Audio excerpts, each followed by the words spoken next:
This episode of Cognitive Dissonance is brought to you by our patrons. You fucking rock. Be advised that this show is not for children, the faint of heart, or the easily offended. The explicit tag is there for a reason.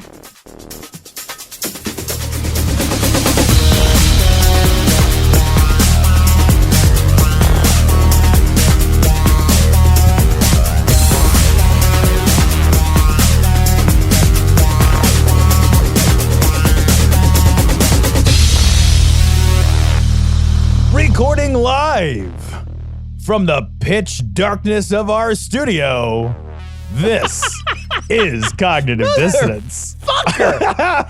Every episode we blast anyone who gets in our way. We bring critical thinking, skepticism, and irreverence. Fuck you. To any topic that makes the news, makes it big, or makes us mad. It's skeptical, it's political, and there are no lights on in the studio. This is episode 556. I spent so much money, different places, different fucking internets, and the fucking lights. I go to studio, there's no fucking lights, man. There's fucking whole building power is off. Just random. No, we just don't say sorry. Whoops. So we have special guest on Vin Diesel from Pitch Black because... Oh, man, brother. So I got to tell you, so I get this text message from Cecil a couple of hours before we're ready to record. And it's just, because our building, first of all, guys, when you go to our building is just, it's just some little 6-story building, like, in the city. So it's not a public space office building. You have to have a key fob to get in. Well, the key fob needs electricity to work. Right? So I'm just chilling at home, not a couple hours before we record, and Cecil just sends me this message. And it says, I have no way into the building. The lights are off and the door thing isn't working. And I just for just a second, I just stared at it because I could sense the rage behind those words. But the good thing is that I'm standing there and I was getting mad. The reason why I was getting mad is because I'm trying to fit my fucking key in the door and it can't fucking fit the key. And there's no lights, so it's dark. It gets dark in the fucking tundra of Chicago at fucking 2 in the afternoon now. Okay? Now, ever since fucking it turned December, it's 2 in the afternoon. You need your fucking night vision goggles to walk around. So I'm standing out in front of the building, and normally the building has a light on. Well, the light's fucking clearly off, and the key fob thing isn't green like it normally is. There's no light. It's the absence of light. Was it freezing rain like it was out here? Because it was also... Yeah, and it's freezing rain, and I'm standing in a fucking freezing rain trying to fucking jam a key that is the wrong key into the top lock, which is the wrong lock, for 3 straight minutes. Well, I'm just like, wow, the fuck does this thing fit in here? How does it fit? And it didn't fucking fit. And then finally I figured it out. I was like, oh, it's the wrong key. And it was after I texted Tom, and I had already broke into the building by opening the door, not by pulling the door off the hinges like Tom does. That works. But it does work. Tom has literally never run locked out of the building because he could just break the door down. But I actually used the key to get in. And then as soon as I got in, I said, are the fucking lights off? And I walked over to the mailroom and I clicked the lights and they're fucking off. And I was like, God damn it. And we are on the top floor. We're on the 6th floor. So I'm thinking to myself, I know for sure that we are now recording from the studio tonight because all the lights are off. If they're off on the 1st floor, chances are they're off on the top floor. And so I think, well, I'll go grab a mic from upstairs and I'll just record from home tonight. And so I start to climb the stairs. And as I was climbing the stairs, Tom caught me on the 3rd flight. And so I'm like, hello, Tom.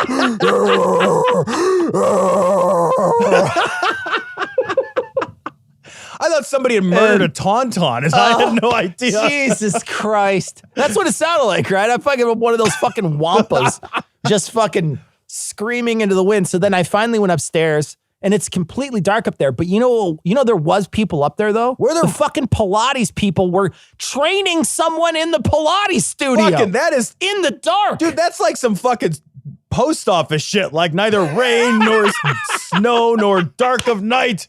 Right. Can stop my Pilates stretches or whatever the fuck is going on up there.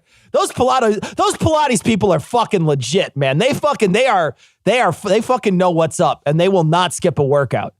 That's it. And meanwhile, I'm trying to call the fucking landlord. The landlord doesn't answer. I text the landlord and he just texts back. I was like, hey, we're trying to get in and the fucking can't get in the goddamn place.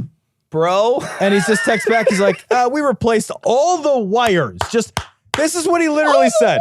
Hi. We replaced all the wires. You know how you do that, Tom? And you stick a fork in it and you just twirl it like pasta and they all come right out of the wall. Pull it all out. They just come right. They're hard to put back in though, but you can get them out real quick. So. And it makes that terrible scraping sound, runs right up your spine. He said, we replaced all the wires. We're just waiting for ComEd to connect the electricity back to the main pole. And I was just like, were you going to tell us? And he's like, we sent an email out. When are you going to say it? Oh, yeah, we only pay you a lot of money a month to keep our play. That's fine, whatever. Anyway, so tonight we are recording from our 2 separate homes, 2 separate glory holes connected by fiber optics. I don't need it much bigger than fiber optics. I'll be honest. It doesn't need to be much bigger than that. The fiber optic would be about, let's just say it would be an upgrade no matter how you think about it. It's a big upgrade. Either it's fast and disappointing. That sounds like fiber optic. Okay, that sounds good. That's fiber, yeah. okay. Yeah. It sounds like the internet. It's like, it was fast, but there's nothing there you want. That's just, your life didn't get better. Oh. It just got faster. So, Cecil, did you see they came very close to passing the stimulus bill? So we have been trying. This is the fucking story of the story. So we have been trying in America to pretend to care even a little bit about the health and well-being of our citizens since the pandemic began. So when the pandemic began, relatively quickly, they passed an initial stimulus plan.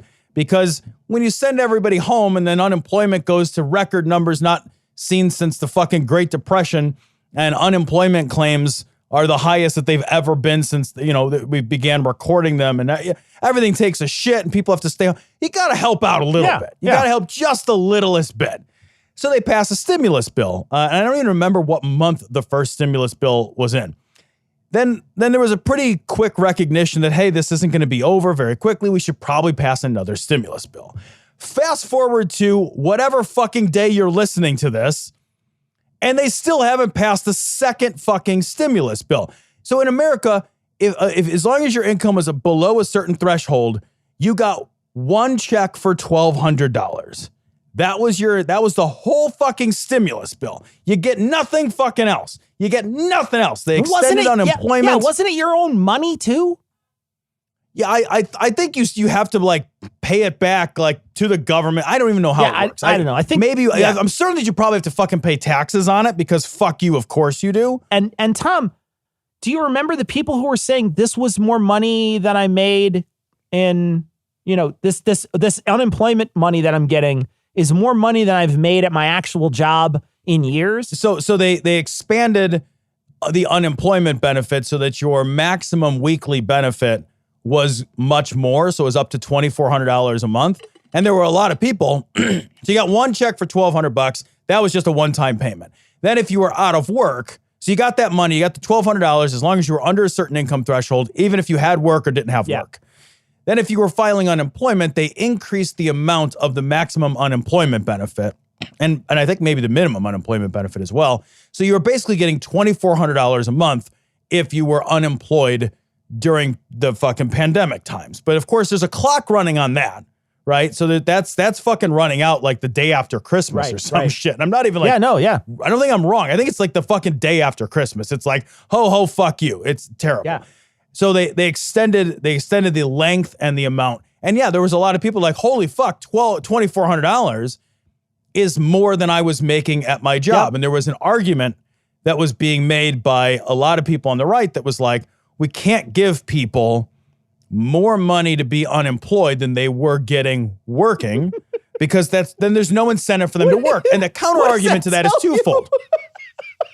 The counter argument really is threefold. Yeah. One is you should always be making more than $2,400 a month. that's not enough money to live on in America and do well. That means that if a lot of people are like, holy shit, $2,400 a month is an upgrade, that is just proof after proof after proof that we are actually a much poorer nation than we've ever pretended that we were. We are a nation stricken by poverty, controlled by wealthy oligarchs.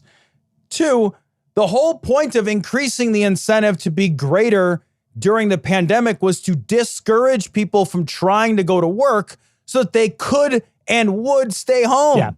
People are not going to stay home if it means that they're suffering financially. You have to give them the ability and then the impetus to stay home, because most people don't want to stay home and not do anything all day. Right. It gets fucking boring after a while. That's just you. So the whole, and then and the other counter argument is it's only for a short period of time, and if you don't give people enough money to live on and spend, then the production side and the demand side of our economy will utterly collapse. If people don't have money to spend, then we won't be producing goods and services. Yeah. Like, you have to do this work. So they extended unemployment benefits. They increased the amount that was available for people, and they gave everybody a single fucking check for $1,200. Then they dicked around for the last 7 months or so, bickering back and forth about what the second stimulus was going to be. The Democrats wanted it to be like a $2.5 trillion stimulus plan. There was also some other features of it. There were many other features of the first stimulus. The Republicans didn't want any payments at first, any payments to just regular people, just no one-time stimulus checks. That just was a non-starter. Finally, after much fucking wrangling and bitching and pissing and moaning, a bill passed the House, a bill passed the Senate 92-6, which is a veto-proof majority, and it was going to give everybody a whopping $600 actual dollars, $600 whole dollars. That bill is 5,593 pages. It was released to the Congress to review 2 hours before they had to hold an up or down, yay or nay vote on basically, let's read it 5 times. Yeah. It's an insane. So it's just so full of fucking pork. It's the fucking Hormel stimulus plan is what that fucking thing is. It's a fucking Wilbur and Charlotte made best friends when they wrote it. It's a whole fucking thing, how full of pork this fucking thing is. You have to read 1.28 pages per second in order to 1.28 pages per second. So, okay, I'm a pretty quick reader, but I don't think I can pull that off. It's not per minute, it's per second. So, yeah. Per second. Yeah. That's fairly swift. It's difficult. It's difficult. It's a difficult skim. So let me say it. It's a shit bill. Yeah. It's full of like weird pork and like all these like weird laws are stuck into it. Again, it's almost 6,000 pages. It's just, an enormous thing. But I think the reason why some of the Democrats even voted for it, just to get some money into people's hands. Oh, absolutely. Yeah, it was just like, fine. That's what everybody was doing. Everybody realized that this was reaching a crisis moment. And because of the crisis-like nature of it, they just kept adding their special projects into it because they know that the fight is going to be less. It's going to be less to get less this problems, thing or that thing. Right. And then Trump today, or maybe last night, I don't know, he tweets out some fucking crazy shit about this isn't enough. Everybody should get $2,000. Yeah. Which his whole team for 7 or 8 months, his whole fucking team has been pushing back at the idea of any kind of stimulus in the hands, any kind of one-time direct payment stimulus in the hands of any citizen. And then after this thing gets passed, after it passes the House, it passes the Senate, then Trump tweets out basically like, this thing is bullshit. Everybody should get $2,000 or I'm not signing anything. Now, granted, there's a veto-proof majority, but that assumes that they will, they have to then, procedurally, they're stuck right now. Yeah, because it has to go back and then it has to get another vote or whatever. Right. Yeah. And now if you're a Republican, you're stuck between either sticking by the thing you fought for 8 months. For 8 months, you fucking obstructed and fought and pissed and moaned and you didn't want it. And finally you compromised, but look how hard we held them because debt and America's children and so on and so forth and principle of the thing and blah, blah, blah. And all right, the Democrats are only going to get $600 out of us. And now Trump, who owns your ass, you stupid motherfuckers who are always dancing with the devil and surprised you get burned by it. Trump, the erratic motherfucker who owns you, tweets out, everybody should get $2,000 to this thing is bullshit. So now if you're Mitch McConnell or any of these other fucking Republicans, what are you supposed to do? What the fuck are you supposed to do? For 8 months, you've been trading on the fucking rhetoric of how bad it would be to give everybody just dollars in their pockets. Yeah. People have been suffering and you've been convincing them to suffer. You have been selling back to them their own pain and suffering because you've been selling them the idea that in the long run, that giving them more money will only hurt the economy worse. And then Trump comes out and says this, and they are now forced, hilariously, they are now forced to either buck Trump, who will veto it, and then they'll have to vote on it again, and then they'll have to go through this fucking motion about whether or not they back Trump, and everyone's afraid not to back Trump because of the rabidity of his supporters. Or to be like, okay, remember how we made you wait? And we didn't want to give you $2,000. Well, now it's a good idea. Now it's so fucking amazing. This is what happens when you dance with that guy, man. And I think as soon as he said it, I think the leadership of the House immediately said, yes, that sounds like a great idea. Let's pass this $2,000 by us. Yeah. And thus cementing that position, because if I was the Democrats right now, I would just say, cool. If it comes back here, 48 of us are going to say no. 48 of us or 46 of us are going to say no. And we're going to wait for the one from the House that says 2,000 because the president said he'd say that's cool. And so that's what we're going to put through. And we're going to put that through from the House, and that's going to come. And we could do it really fast. Don't worry. We could get a vote tomorrow and then a vote the other day, and we'll get it done. Yeah. But I would absolutely push them to do it because Trump is trying to throw a fucking wrench in the works with this theatrics bullshit. He doesn't care about anybody. He doesn't care about these people. He doesn't give a shit whether you fucking paid your rent. And by the way, $600, if you desperately need $600, there is no fucking way that $600 genuinely helps you. $600. No.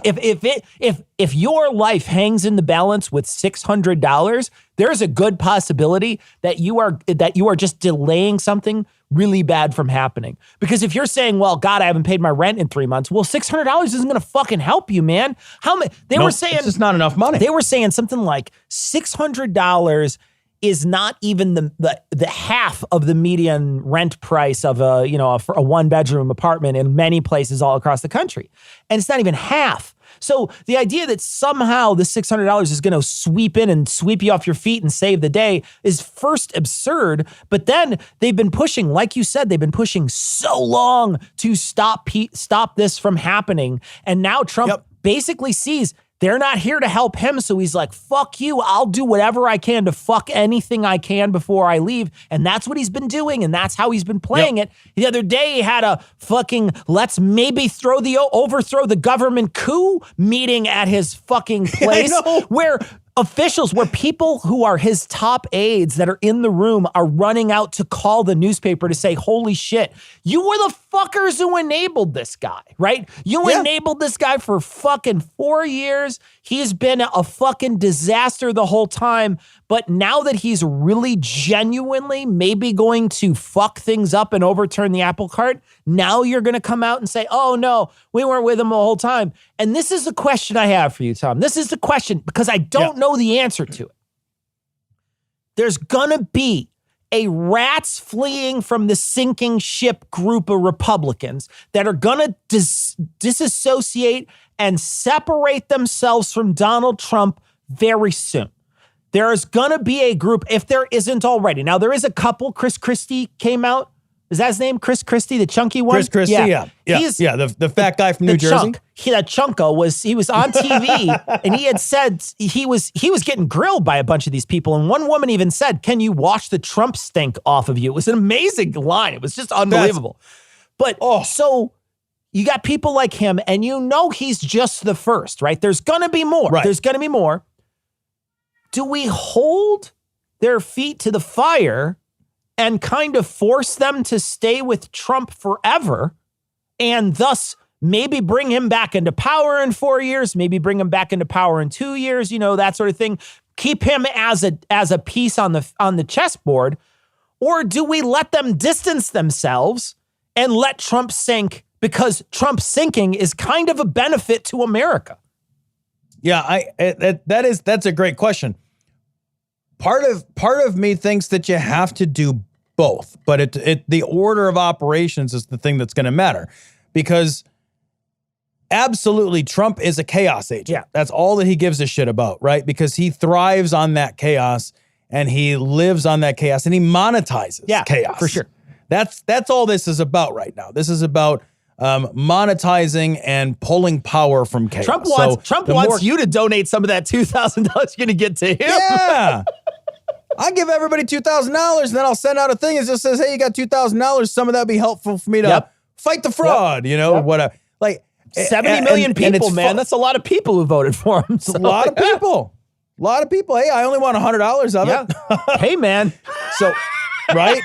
I only want 7.4 billion. It's only a little bit. Total. It's only a little bit, right? And we're watching it. We're watching it happen where people who, in the waning hours of the Trump presidency, have broken even a little bit with the president, have been slaughtered by him. Look what happened to Attorney General Barr. Yeah.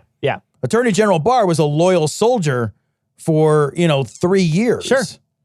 And then there's one comment where he's like, yeah, I mean, like, obviously, the election isn't rigged.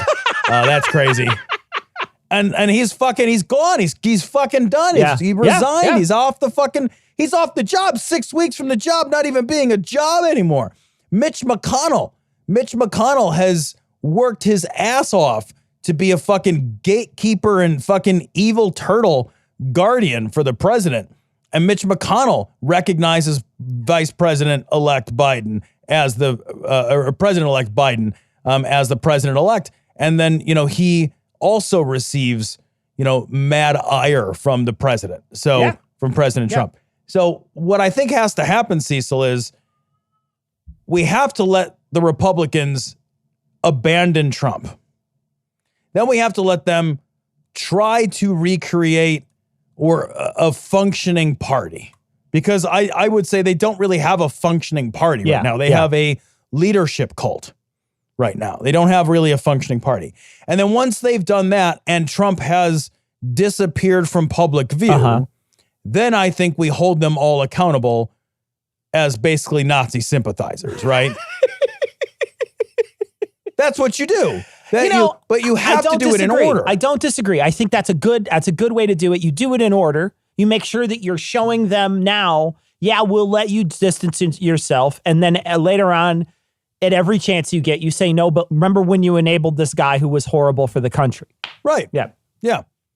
And every press conference is like, all right, now that Trump has faded into the background and he's had his heart attack, or, he's like, drooling on himself in some corner in Mar-a-Lago or wherever he's going to fucking fade away into eventual obscurity and crapulence. Fine, let him do that. And then it's like, all right, motherfucker, I didn't actually forget shit. Right. Just so you know. I didn't forget a fucking thing. Yeah, I think that's what you got to do it. You got to make sure that you because holding their feet to the fire right now is difficult, because if you do force them back into his warm embrace. And that is that's not great, because you can't deny how weirdly powerful he still is. You cannot. He continues to have a stranglehold on the conspiratorial imagination of 74 million people. Yeah. And as long as he has that has a tremendous amount of power associated with it. That's a huge amount of people. It's almost half of us. Yeah. It's goddamn near half of us. So as long as he wields that kind of narrative control, you have to be very gentle and careful and strategic. The moment, though, he lets go of that, because, these people are fucking unhinged. And once you let those dogs loose and it becomes fucking weird and it becomes unhinged, I think it spirals fairly quickly out of control. And even Trump won't be able to hold it for very long. Well, nobody can fucking harness a tornado forever. I will say some of my favorite shit is the way America gets saved from all of this election chaos is through threat of litigation. That's how we get saved, because we are such a litigious society that you can't say the things that they've been saying. And they had to walk so much of it back on both Fox and One American News Network. And they had to roll those things back because they were saying blatant lies about a corporation, and that corporation, it was Dominion Voting, was just like, no, man, you can't say that shit. We can prove it. Yep. And you've been saying lies. You'll lose everything. And so they had to play on those stations. They had to play these big, long, I'm real sorry. Basically, it's the Alex Jones, I really loved Chobani speech. I know. Yeah. It was. Yeah. It was great. And it wasn't just Dominion. It was also Smartmatic. Yeah, you're right. You're right. Yeah. Which I always think in my head is Smart Alec. Yeah. It's just, which is the Jeopardy guy. Yeah. But like, not anymore. Not anymore. Oh. He was in a lot of Jeopardy, actually. But, oh God. But yeah, it was amazing to watch those videos because they're so wonderfully unequivocal, because they need to be in order to try to prevent, lawsuits from deepening. What I hope is that Smart Alec and Dominion don't back down. I hope they still sue. Yeah. I hope they say, great, thanks for the public acknowledgement that you were full of shit, but the damage has been done. The jury cannot disregard the evidence. Yeah. And we are going to continue forward with our lawsuit because damages have been done to our company's good name. That's libel, and you can't do that. You have to move away from having a system that allows for a propagation of unmitigated bullshit by the media. Yeah. The media cannot be an arm of conspiratorial nonsense that exists solely for political aims. It just can't be. We can't have that. That's not, our fucking country is going to fall apart. Yep. Democracy will fail. We cannot allow that. And I do think that it's a really wonderful mechanism to say, awesome, you know what? I'm going to sue you. I will fucking come at you, bro. Yeah. And it works when it's a company. If you and I were supposed to do that, Cecil, it would be a disaster. Yeah. Wouldn't work at all. Yeah. How am I going to come at you, bro? Yeah. I can't fucking come at you, bro. But that company. But a big ass fucking company. Yeah, man. Yeah. Let's dick fight. Let's do this thing. And what I've seen time and time and time again is these weird, fringy, singularly focused blogs or a very strange paper that no one's ever heard of that's an online only release, or, fringy, very, very, very hard authoritarian right publications like One American News Network, or to a very lesser extent, some Fox News hosts that are also very hard authoritarian right, have been on the side of this voting conspiracy thing. But every single paper or online source with any kind of integrity has been 100%, that's bullshit. Here's all the people we talk to. Here's all the ways that that's bullshit. Here's why that's wrong. Here's where that came from. That was an off the cuff remark from somebody who wasn't even involved in the process. They're just basically finding all these places where these people constantly are trying to push to say that there was voter fraud in massive numbers enough to overturn the election, where they keep coming back with, no, that's not true. And it's always the sources that have the most to gain if it were true. Yep. They have the most to gain. This would be an amazing story if it were true. And there's never been a moment where they've said, no, that's not true. We can't find any instances of it, except for this week when they found out that some guy voted for his dead mother-in-law or something for Trump. For Trump. That was the one time. Yeah. It's so funny, Cecil, because one of those like bullshit sources that I keep seeing like popping around online is the Epoch Times. Yes. Which didn't exist, and now it exists. And it's a fucking far-right international multi-language newspaper affiliated with the Falun Gong new religious movement based in China. And they are a misinformation agent. That's what they are. They are they seriously are. They are an influence machine, a right-wing misinformation influence machine owned by a weird religious group in fucking China. They popped up out of fucking nowhere, and the fucking right wing loves them. Here's kind of a test about, and the test is imperfect, right. But if you want to know whether or not a news source even can be legitimate, can you go out and buy one? Can I buy one? I can go buy a New York Times. Yeah. I can go buy The Economist. I don't have to, but I can. And part of why that matters is it costs nothing for some goofball to put up a web page, right?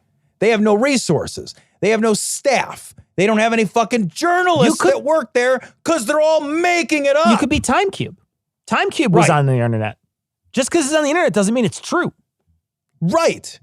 So to some degree, the legitimacy of an organization is, to some degree, belied by the physicality of their infrastructure. Do they have a product that they produce and that they sell that makes some sense? Does it seem like I could apply for a job at the New York Times? I wouldn't get it. No. But I could apply for a job there. I would not. No, you wouldn't. I shouldn't get it. You would. I shouldn't get it. They shouldn't let me fucking open the mail. They actually should cancel your subscription. That's what they should. Right. They shouldn't even let a guy like me buy the New York Times. But the point is that they have a machine large enough to pay staff. Right. Yeah. And you know who the staff is. And you can Google. It'll tell. There's never a story in the New York Times that it's like written by, man, we're not telling you. Ribber-to-do. Like, that's not a thing. These garbage places are just garbage places. They pop up out of nowhere. They're unattributed. The writers don't exist. You can't Google their names and find out where they went to fucking college. You can't buy their paper and hold it in your hand. You can't apply for a job. You can't drive to their fucking corporate headquarters. They're not real. They were never real. They were never real. Yeah. That matters so much. Yep. I could never enter a Roman Catholic church. I'm allergic to incense and nonsense. Looking for elderly single male who enjoys appearing in public, wearing extravagantly embroidered silk gowns. Experience with relocating employees who have sex with children to jurisdictions without extradition treaties preferred. Youthful dalliances with fascism a plus. Actual boarding in the here and now, paid for with the promises of possible boarding in the here and after. Typing and ability to understand vaginas and their owners, not required. Ask about our dental and asylum plans. No fats or femmes.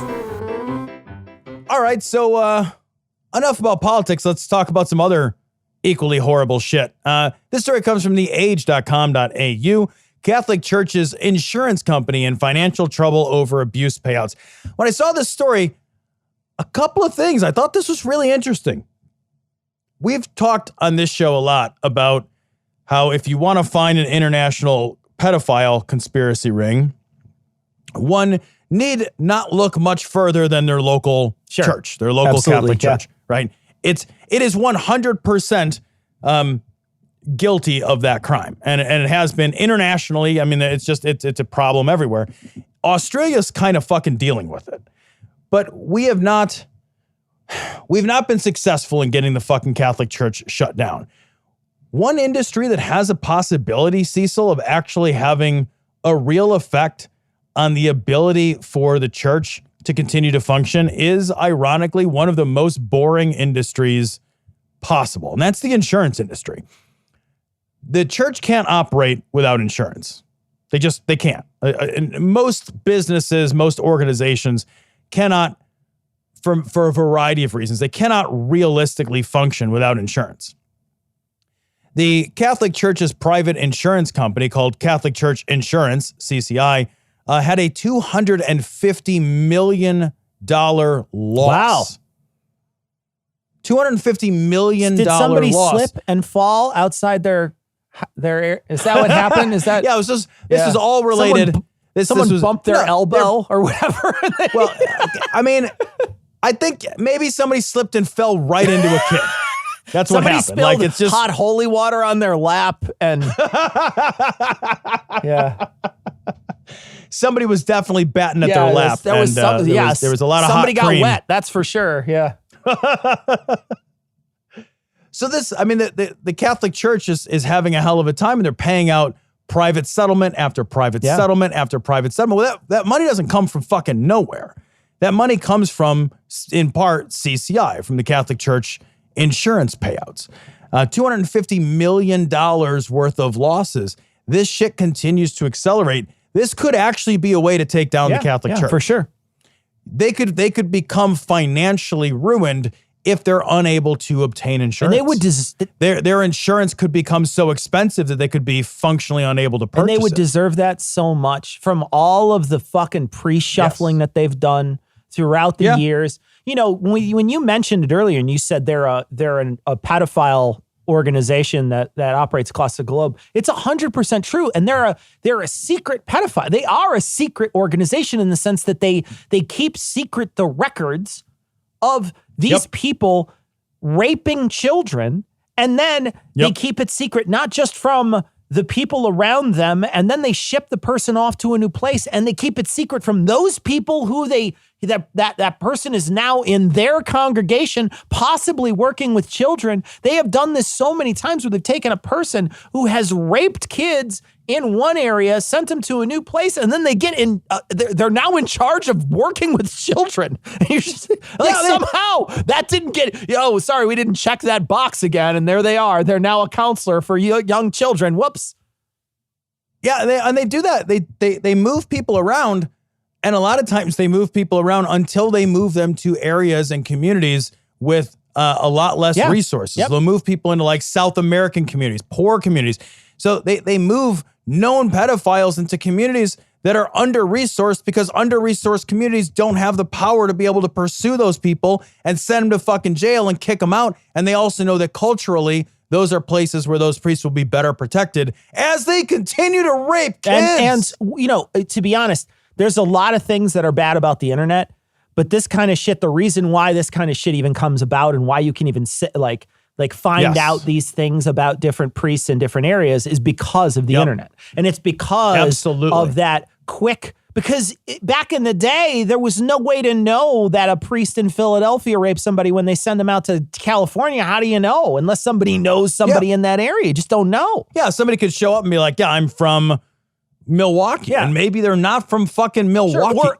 Up until relatively recently, you didn't have a way to even know where they were really from. If they were from Milwaukee, you're not up in the middle of the night looking at microfiche from fucking Milwaukee to find out if they fucking raped a kid. It's not going to happen, right? But now I can go to my computer and I can type a search in for priest Diddley McDiddlerson, and it's going to pop up.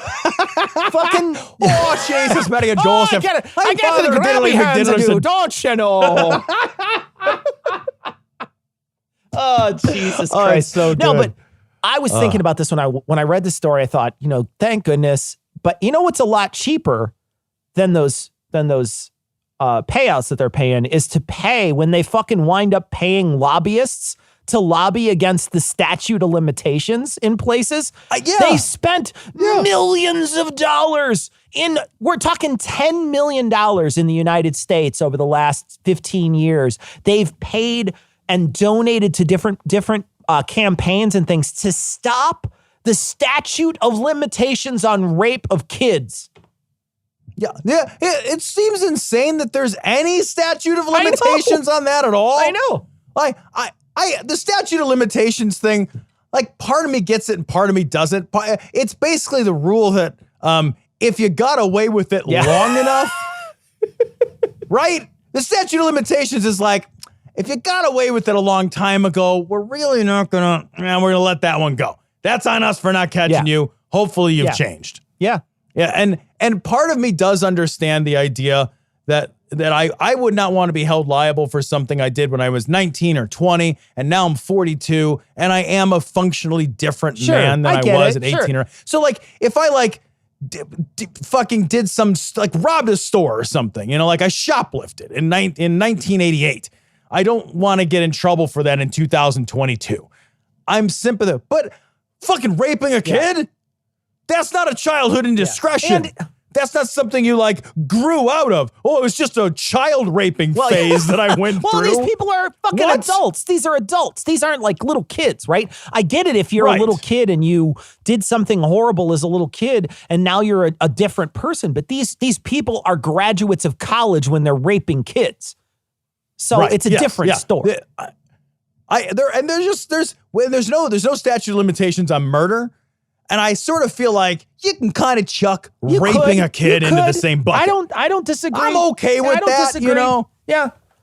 I feel like if we didn't catch you until you're like 93 and you're having chemo and we catch you and you did that when you were 26, you should still get the fucking There's shackles. Still some problems. Still some issues. Yeah.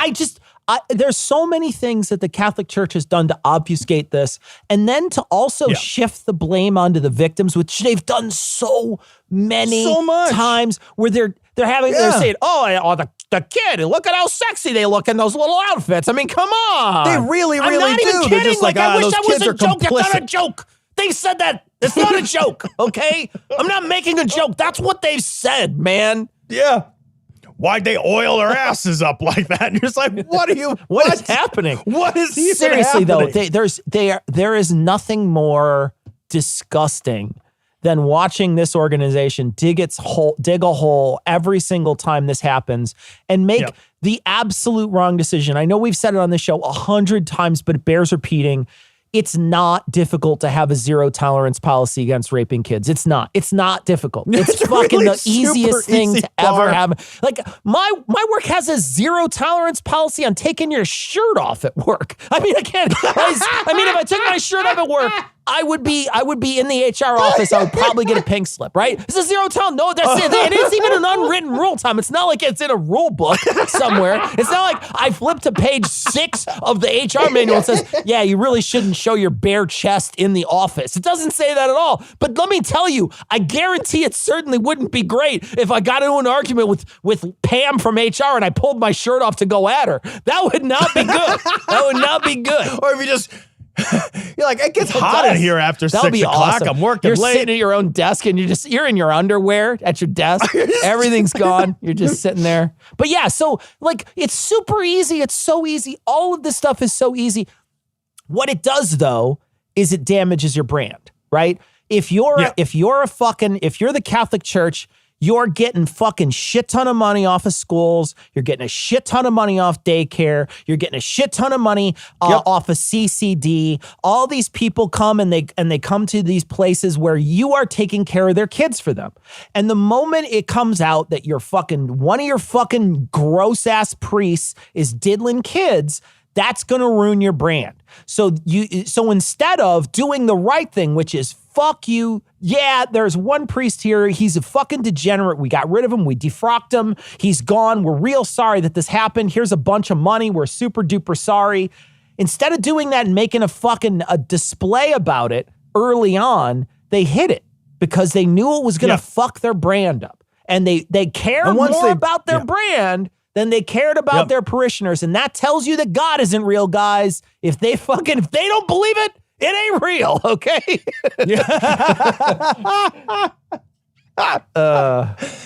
It also not only is their God not real, what kind of mental gymnastics must they be going through to be like, all right, you raped a kid.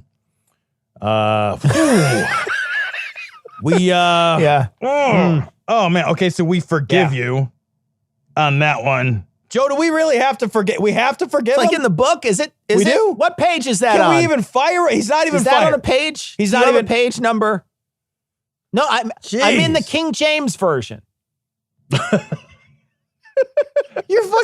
Your system of morals is fucking crazy. Like, I have a good friend of mine, Cecil, that works for the parks department for one of the villages in the suburbs out here. And like some of the guys were horsing around, like they're just horsing around. And one of the guys is climbing up out of a manhole cover. And one of the other guys takes his dick out. And as the dude's climbing up, he slaps his little helmet against the other guy's big helmet. Okay. The guy's wearing like a hard hat. So he slaps his dick against that guy was fired like that. The Slappy McDickerson was fired immediately. Huh, that's weird. That's a government, like, it's actually really hard to get fired from that job. It's really, really hard to get fired from that job unless you do the wrong thing with your dick. I mean, it's like, that's, they're like, if your rule is don't do the wrong thing with your dick, if that's like not one of your moral codes, right. If you're like, geez, ethically, I'm not sure if I should do the wrong thing with my dick or not. Just don't. It's unbelievable that this goes on. But there's also news coming out too. You know, the Catholic Church, of course, horrifying institution, but it's not alone.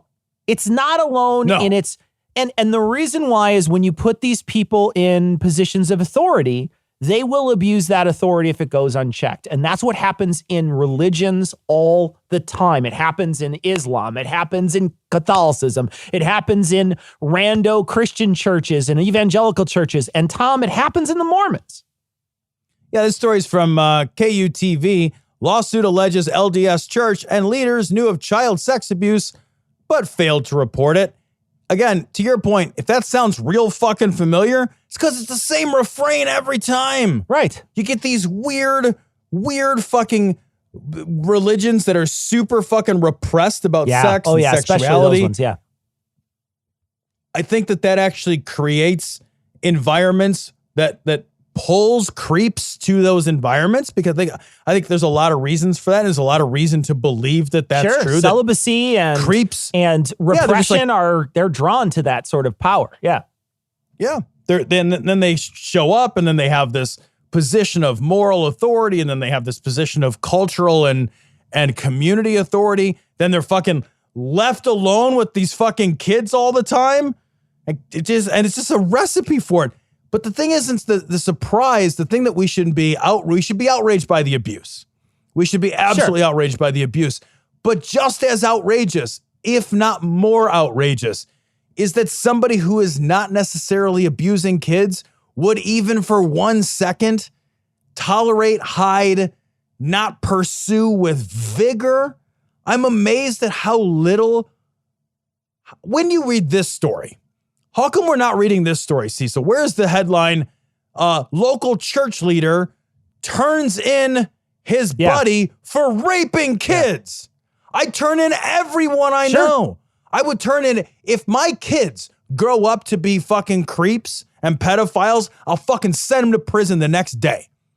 If my children grow up to be pedophiles and I find out about it, I'll fucking send them to jail without a fucking blink of an eye. There isn't a person on this planet that I could think I can't, because it's so immoral. Who would you protect? It's so immoral to even think that you would protect a human being like that you would somehow protect that person. Yeah.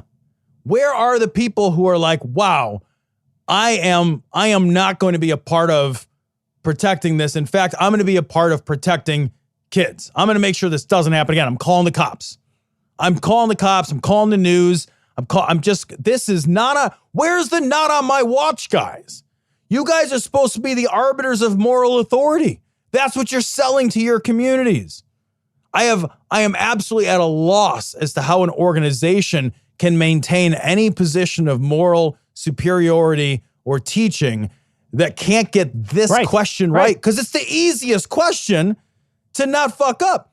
Should I do the wrong thing with my dick, Pastor? What's insane, Tom, what's insane is that there were good actors, at least, in these LDS churches. Some of these bishops. Yes. These were, and bishops in that tradition, I guess, according to this article, are volunteer positions. Bishops are very different in a Catholic church. So again, if you're Mormon and you want to correct me, I'm happy to read the email. But as I recall from the article, there was, they were saying that these are volunteer positions, but they weren't positions that felt like they had enough power to do anything about it, but they did report it. And then it was again driven under the rug. Yep. Well, the part of the problem is that they report it internally. You cannot have these places police themselves. You cannot have these places police themselves. The police fuck it up every time. The fucking, there's a big hullabaloo in our city right now in Chicago about this, the mayor, and how the mayor's going to try to figure out get to the bottom of this bullshit raid where this poor lady is buck ass naked in the middle of her house, and they fucking raided the wrong house here in Chicago, and she is standing fucking straight up naked with blurred out the fucking film or whatever, and they're showing it on television. Yeah, it's a big, huge hullabaloo. The mayor basically is apologizing. She got all weepy about it, but it's bullshit because she's been a cop for years too. She's been a DA and she's been a cop. Yeah. And so I don't feel like it's genuine at all. But there's, the thing is like when you have people internally handle their fucking, their problems, what happens is that more often than not, it doesn't get fucking handled. Right. Well, you cannot report to a self-interested party activities, which, if they act on them, work against their self-interest. These bishops reported it internally, but why didn't they pick up the phone and just call the police? That's what you would do. That's what I would do. I wouldn't call you. Cecil, you're my best friend for 20 some years. Like, if I found out somebody was having sex with a kid, I wouldn't be like, oh, I gotta call Cecil. I'm like, I'm calling the cops. I would hear about it eventually, but no, you wouldn't call me. That wouldn't be the first number on I'd be like, holy shit, dude, I just called the cops and they're on their way to arrest this guy because they're fucking kids. Yeah. But first you call the cops. The rules should be so simple around this. It's not complicated. They all pretend that it's complicated. They have these convoluted systems in place for reporting and monitoring and all. You don't need any of it. You don't need any of it. The rule is the same rule you would apply if you saw somebody fucking a kid in the street. Yeah. You'd be like, dude, you can't fuck kids in the street. Come call the cops. And then you call the cops. We have to say things like cultural sensitivity, because as soon as we say racism or racist, no one said racist. Argument exactly. No one said racism. The term is racist. No, stop. Okay, I'm shutting this conversation down.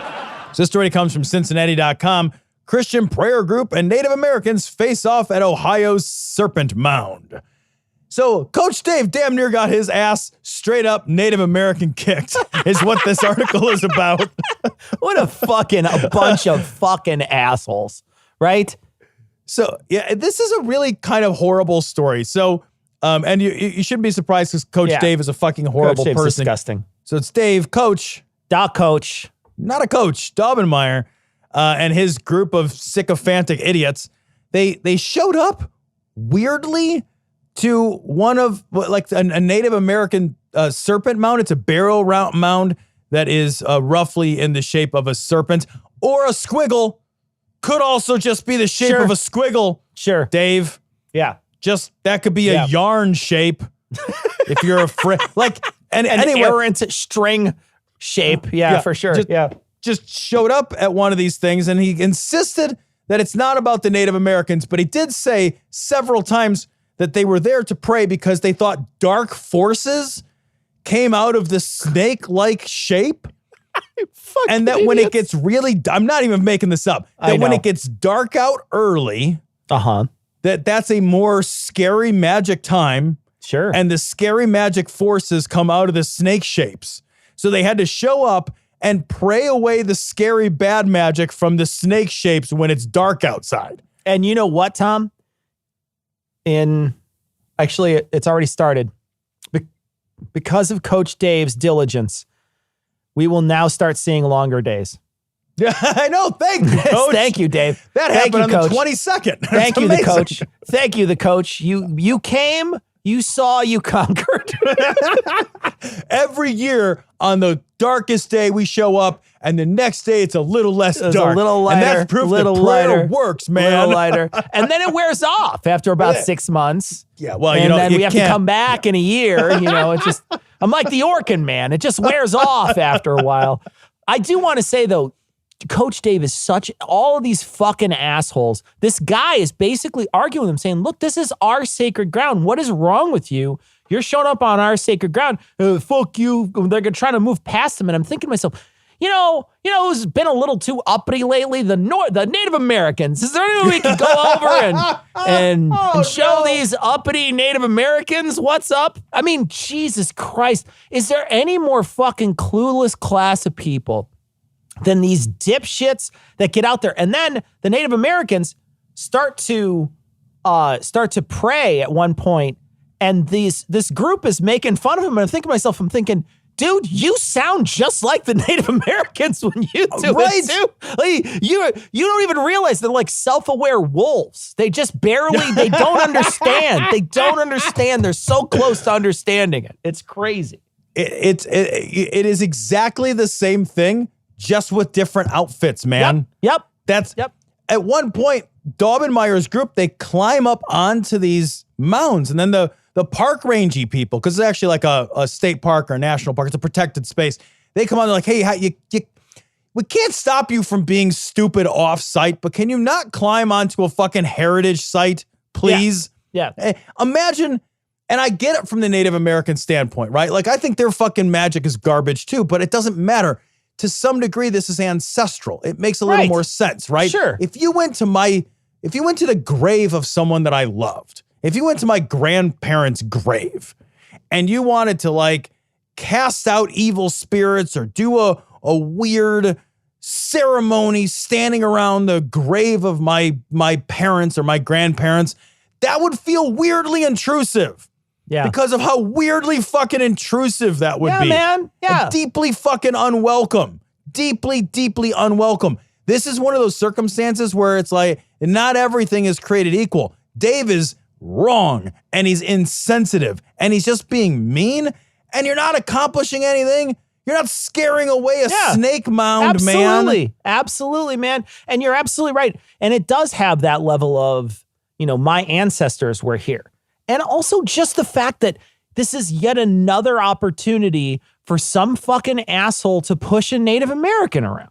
Right. This is yet another opportunity for me to say, no, I decide where you are. I decide where you can have your ancestors. I can invade that space whenever I want. It's disgusting. When you wear black, you attract a color that is the opposite to love and all the things we wish to bring to the earth. But this is very hard.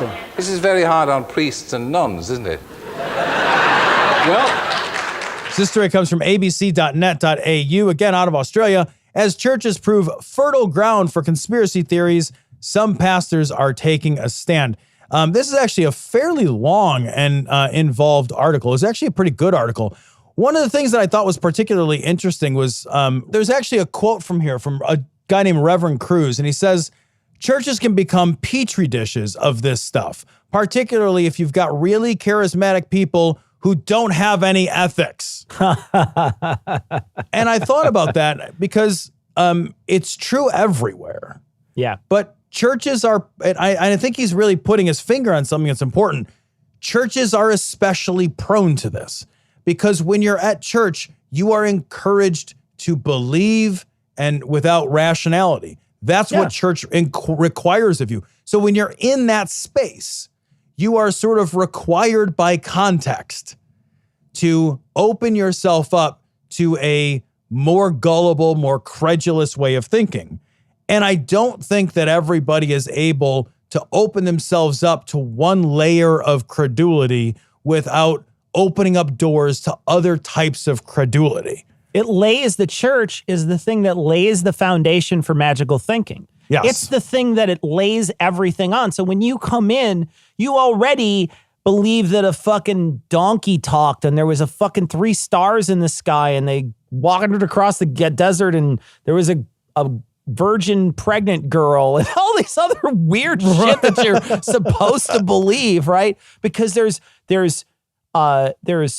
piece after piece after piece of the Christian narrative that is just bullshit. It's just all bullshit. And there's a lot of it that's bullshit, right? So the stuff that could be believed, yeah, sure. Yeah, was there a Council of Nicaea? Yeah, I'm sure there was. Okay, yeah, we can talk about that. But when we talk about Jesus walking on water and the bread and the fish and the loaves, and then the casting demons into pigs and all that. And then rising from the dead and him resurrecting a person, all these things that make the story of Jesus supernatural, you have to believe those things. And so when you come in and you start believing those things, now you're, like you said, you called it fertile ground. You know, absolutely. You're basically saying, I'm open to believing these other things. Why shouldn't I believe this too? And also, let's consider too that when you believe in God, you de facto believe in a lot of other supernatural things. You believe in witches.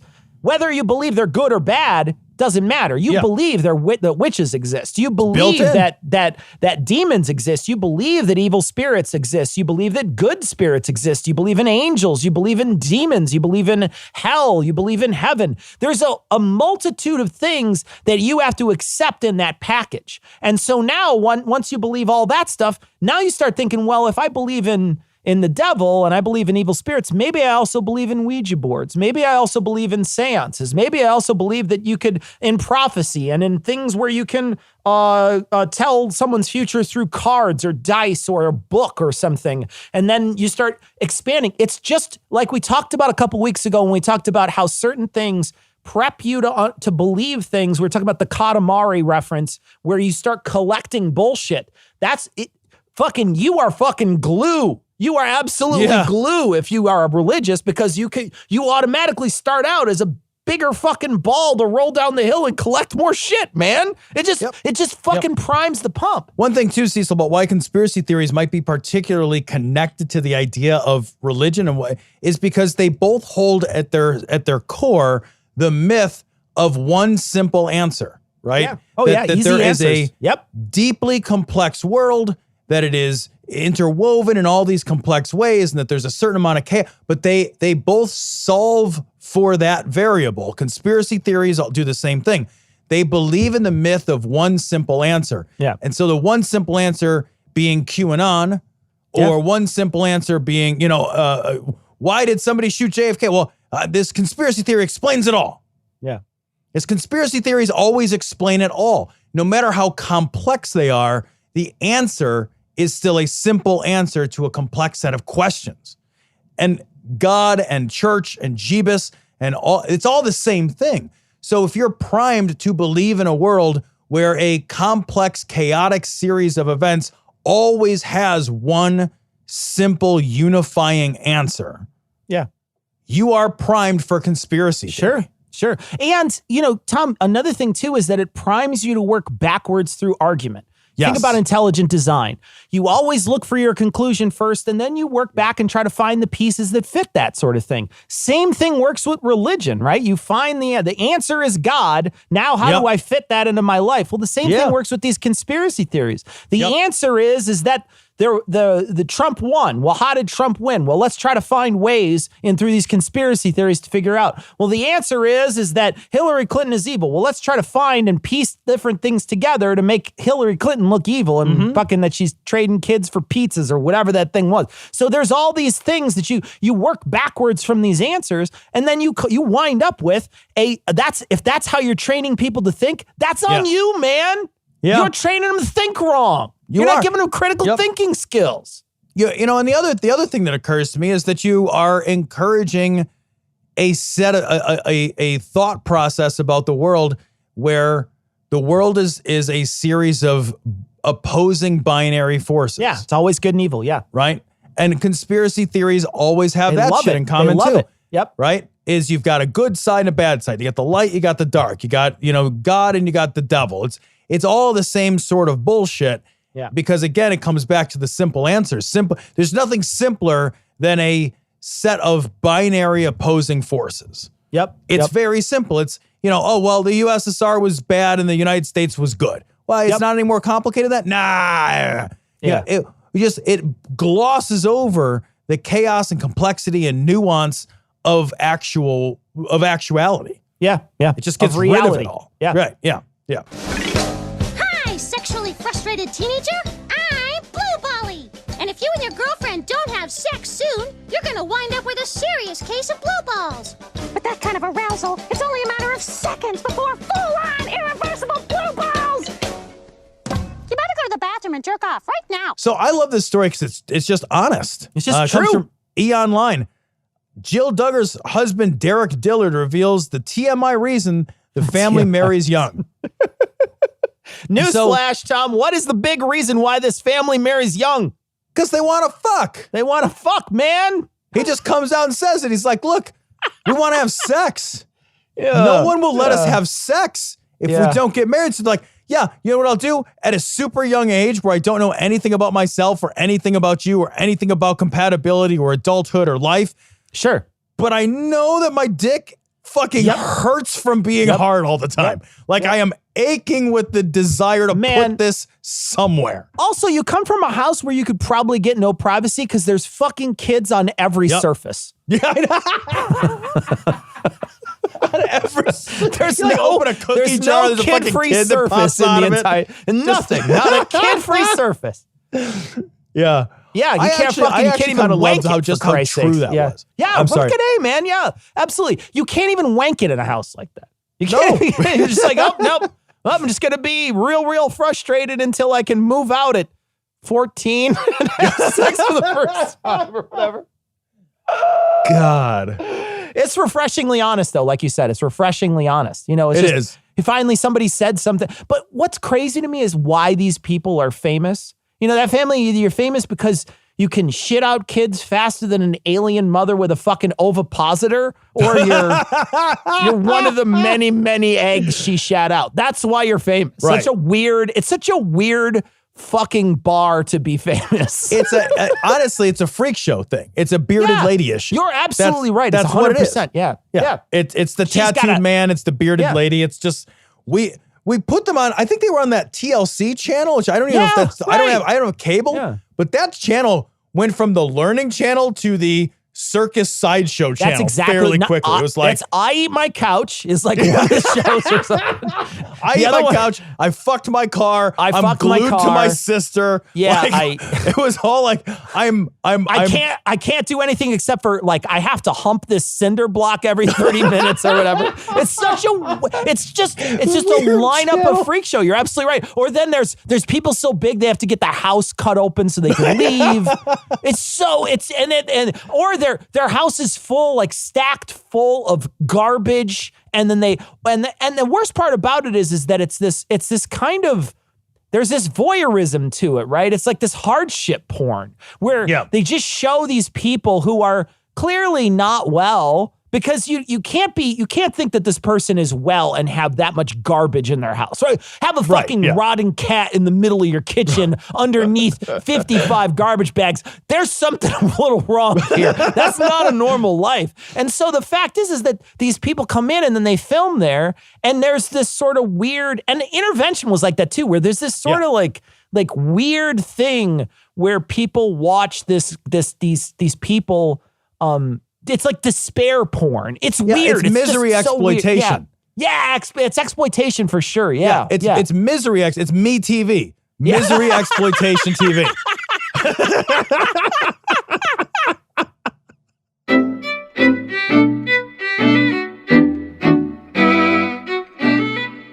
So we want to thank our patrons. Of course, we want to thank all our patrons, but we want to thank our newest patrons, Sabrina, Yosef, Dane, from Patreon with Love, and the people who upped their patronage, Spiffy Seawolf, Paul, and Darren. Thank you so much for your generous donations. We truly do appreciate it. And we want to thank you. And we know it's Christmas before Christmas when we're recording this. Next week, that's going to be our New Year's Eve show. So this is our New Year's Eve show that is going to be releasing on Monday, and you won't get a new show until the new year from us. Whoa. So we want to wish everybody a happy and healthy New Year's Eve. I know people probably will not be going out and doing much, but we want to wish people a happy, healthy New Year's Eve. Brother, we are almost done with 2020. Yeah, we're almost done. I don't think anything changes, but I just need it to be over. Yeah, I do too, for sure. So we got a message from Seth, and Seth sent in an image, and it was talking about Kirk Cameron. Kirk Cameron, by the way, wound up doing this caroling event. He wound up protesting the stay-at-home order And he sent an image in that shows Kirk Cameron, and someone cut out a couple of things and changed it. So now it reads, Christian terrorist Kirk Cameron hosts another super spreader event to protest California's stay-at-home order. Yeah, that's more accurate for sure. They cut out some words in there and made it more accurate. Fucking singing at people. You literally couldn't do much short of like splashing your blood and spit on strangers. Exactly, right? Yeah. It's like ejaculation party on somebody. It's like a bukkake party would be less of a super spreader event. Got a message from Joseph, and Joseph says the Trump campaign didn't release the Krakens, they released the Karens. That's good. Well, that's a lot more true. That's real good. I will say, though, that the news this week when they were talking about how there's so many people at his office, and a lot of these people are saying, yeah, man, it's cool. Why don't you just, I don't know, declare martial law? Yeah, just, if you don't win, what you can do is violently seize control of the country with the military. Well, and now that's what I want in my peaceful democracy. And now the Senate is saying that they won't. A couple of senators are saying they won't vote to approve. They're gonna vote to disapprove of the Electoral College vote. But what happens then is it goes back to the Senate and it goes back to the House, and they then hold a 2-hour meeting where they vote on it again. And if it doesn't clear both houses, then it just goes through. So you could, it's all just procedural bullshit. It doesn't, It's not doing anything. You're just going to waste people's time. It's stupid. It's so that they can say they opposed it. Yeah. All it is to create a record of their opposition. Yeah, it's a cover your ass moment. But what it really is a moment where I hope people in the future look back and say, wow, we had a bunch of seditious fuckers here, didn't we? Yep, right? Yeah. We got a message from Kyle, and last week we were talking about free bursts, and they were talking about Satan. And they said Satan referred to themselves as the bringer of light. Said he's always amused by these conspiracy theorists and find connections and everything when it suits their nerve, but I have no actual knowledge or understanding of the word. Turns out that the name Lucifer literally means light bringer or light bearer. I think that's amazing. That's so good. Super funny. Kitsune sent some message in to talk last week because we had a conversation about the fixing your car. And they said, yeah, I own several older cars. I don't have a lot of money. I own several older cars, and I fix them up. And I never spent over, a couple grand for them. And I keep them here on my place. And I've watched a bunch of YouTube videos, and I've learned how to make repairs. And you can if you can using YouTube and making sure you can keep an old car running for a long time. And I don't disagree. Our situation was a little different in the sense that I grew up in a time before YouTube. And so in the time before YouTube, you had to go to the library to find a book on how to repair the car. And most of those books were not actual, take this screw off, do this thing. Instead, these books were just sort of a schematic view of the thing you were working on. So it would show you where everything kind of went in a sort of blown out way, but you really had to be pretty mechanically inclined back then. And the other thing too is we didn't own a house. We lived in an apartment. And so every place where we worked on the car was a parking lot or a street. And you can't just put a car on blocks for a couple days and work on it after work for a couple days. Even if you are mechanically inclined enough to do it, we just didn't have the space to do it. And so there was never a moment, like I say, growing up that I remember my dad maybe changing a spark plug once in a while, or he would change the oil filter, but that was the extent of his knowledge. He just he was not mechanically inclined. And once in a while you would hear about a friend who would say, oh yeah, my friend can do brakes for you. And then you'd take the car over there and then you'd pitch him an extra $100, but that was not a reliable person who you could go to all the time. Right. That was sort of like a one-time favor person who you could kind of do once in a while. But it was really difficult to get your car fixed back then. I'm glad YouTube exists, though, to help people nowadays to go through those how-to moments to figure things out that used to be sort of, in a lot of ways blocked from, a normal person's view. Also, like working on cars requires a pretty extensive and expensive amount of tools. Yeah, that's true. If you just don't have those tools, you don't have access to those tools. I mean, it's not like you just wake up one day and you've got, the these socket sets and everything else that you need to work on cars. Man. And they're very expensive. specific. They're very specific too. Right. As cars get more complicated, it's less and less practical too to work on them. Interesting Xmas pun here from Sarah. She says, I'm an atheist 11 months of the year, but in December, I'm eggnog stick. Oh. Eggnog stick. Get it? Get it, guys? Oh, Sarah. I love it. Super good. Sarah, no. Super good. You are not getting coal this year, Sarah. You are definitely getting an orange or whatever. I don't know. What did Santa put in your stocking? I don't know. You know what you're getting? You're going to get a tube of lube from adamandeve.com. I was going to say you go to adamandeve.com right now. You can get 50% off almost any item and free shipping. Just go to Adam and Eve and type in Glory at checkout, and you will get something amazing to spice up your holiday season. And if you send us a message, I will literally send you a tube of lube in the mail, because they sent us one to the office that we haven't done anything with. It's still sitting there. It's also next to a buzzing butt plug that we still need to give away on the stream sometime. We still haven't given that away. That is used, though. I will say that one's used. So they wash off, whatever. Throw the dishwasher. Last week, you said you had this amazing idea. Why don't we just instead pay younger people a little less and we pay the older people a little more? It turns out someone stole your idea many years before you had it. I know. Yeah, it's called Australia, where like living isn't shitty. Yeah, that's where that's you know. Thing. Yeah. And it's not funny. Actually. It's funny. It's from November of 2020. Yeah. So I guess it is relatively recent, but it is funny though. Like you said just a few moments ago before we started recording, it took me 10 seconds to figure it out because it's not hard. Yeah, it's not complicated. Once you hear the argument, well, we don't want to pay kids the same as adults. Okay, well then don't. Would be the solution to that. I figured it out, guys. Yeah. So Tom comes running in with a whiteboard with marker on it that just says, just don't then. I will say, Cecil, that happens to me in my life a lot. Like that happens at my job a lot. I'm like, describe the problem. Just don't have that problem. Yeah. And then people will look at you and they'll be like, well, you don't have to have that. You made that up. It's not necessary. You just don't have that. And then they look at you like you fixed a problem and then you get a raise that year. Oh, that's amazing. Like, what is even happening? That's amazing. Got a message from, this is from Hebrew Hooligan, and he was talking about jet skis. He said, I spent a good bit of time on your jet ski, and I had one that could do 45 miles an hour. It's like, if you try to go 70 miles an hour across the ocean, you have a death wish. It's like 70 miles an hour. This is a jet ski guy saying, what the fuck are you talking about? He says at 70 miles an hour, every few feet you would jump about 20 feet in the air.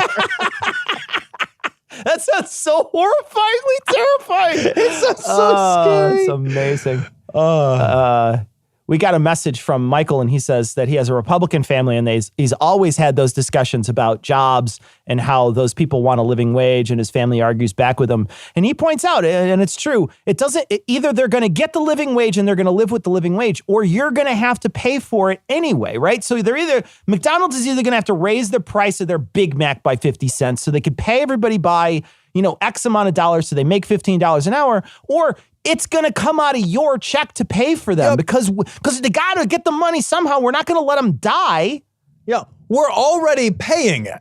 Yeah. All you're doing is deciding that first it has to go. I love the idea that the Republicans, for the most part, believe that government can't do anything right. And we want small government, and anything that government has to do is inherently less efficient.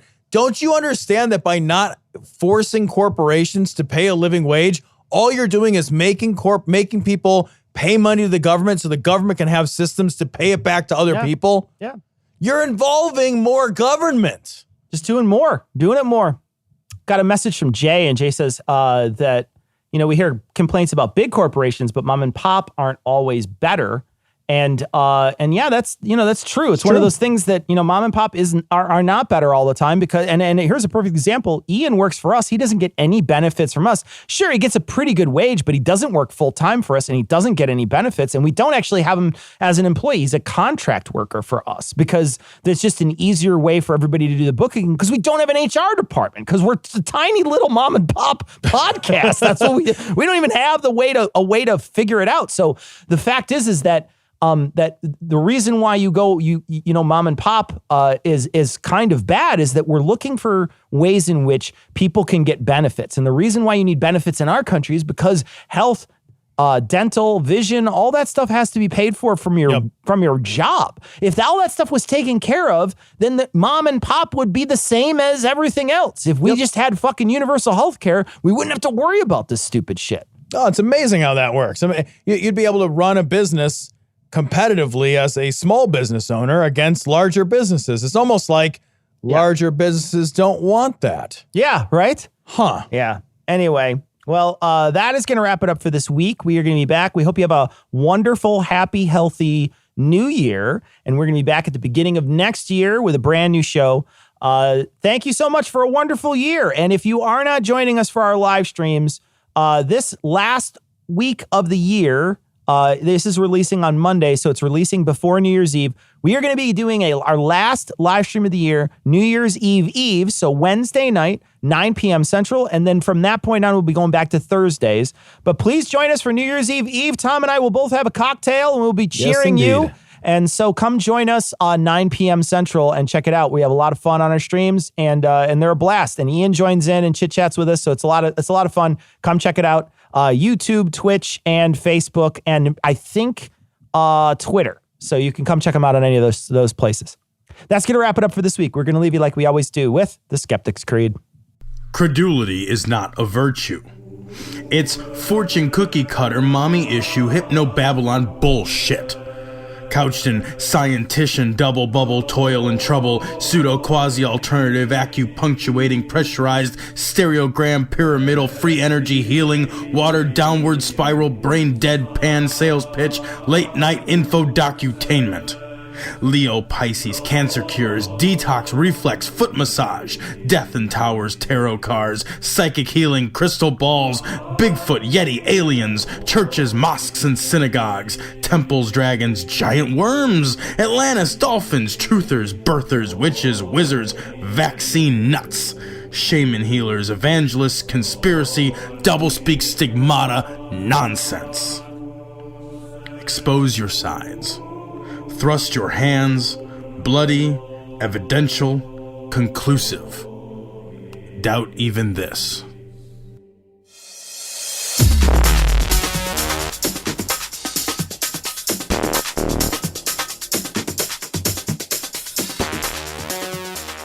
The opinions and information provided on this podcast are intended for entertainment purposes only. All opinions are solely that of Glory Hole Studios, LLC. Cognitive Dissonance makes no representations as to accuracy, completeness, currentness, suitability, or validity of any information and will not be liable for any errors, damages, or butthurt arising from consumption. All information is provided on an as-is basis. No refunds. Produced in association with the local Dairy Council and viewers like you.